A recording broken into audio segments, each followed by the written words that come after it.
Good evening and welcome to 365 Days of Amazing Stories with Theo Mayer. Here we are on day 283, and I'm continuing the story of Tiidu the Piper.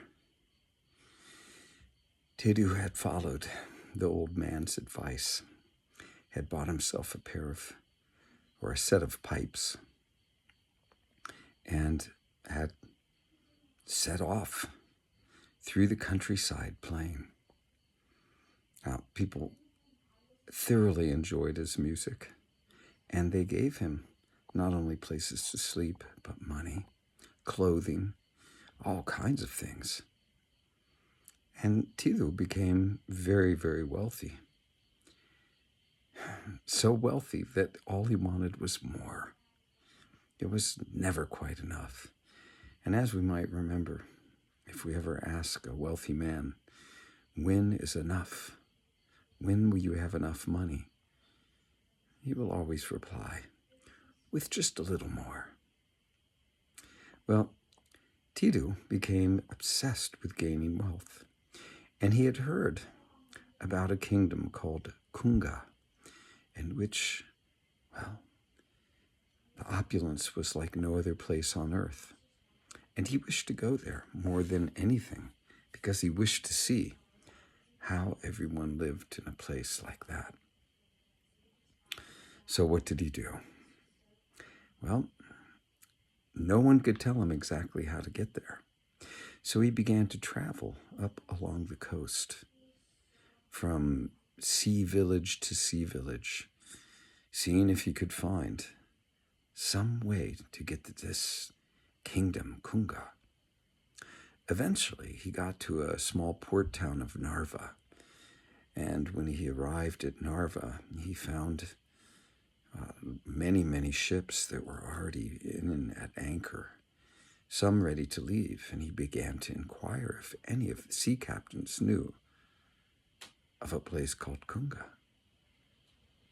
He was directed toward a boat where there was a captain. They said that that boat was about to set sail for the land of Kunga. Well, now Tiidu, he went to this captain and begged for passage.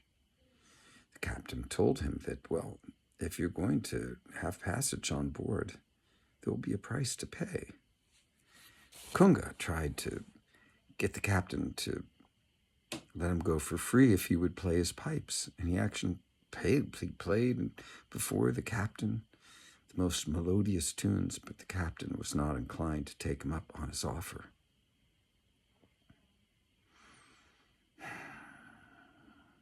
Tiidu decided, forget it. I'm not going to go. Kunga's not worth it.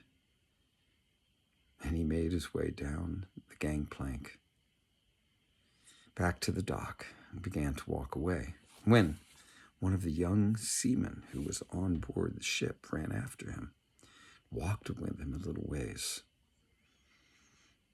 and the two of them made a plan.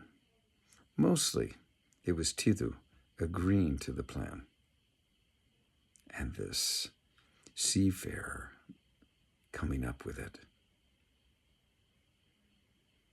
That evening, Tiidu stole aboard the boat, hiding between two barrels. He could take nothing with him, because he was going to be a stowaway.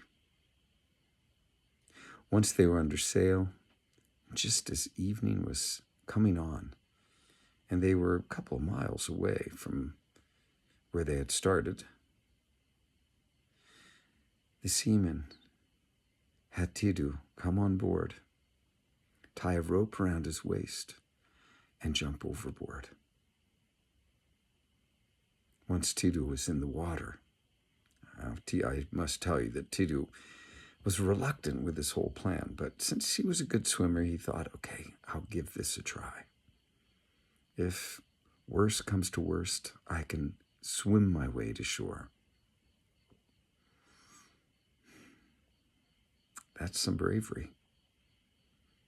As soon as Tiidu was in the water, the seaman began to call and said, I think I see somebody swimming behind us. The other seamen came on board and looked back and said, "Indeed, it is a person swimming toward us. Throw him a line." The plan now was that Tiidu would undo the rope that was round his waist in order to catch the new rope that was being thrown to him.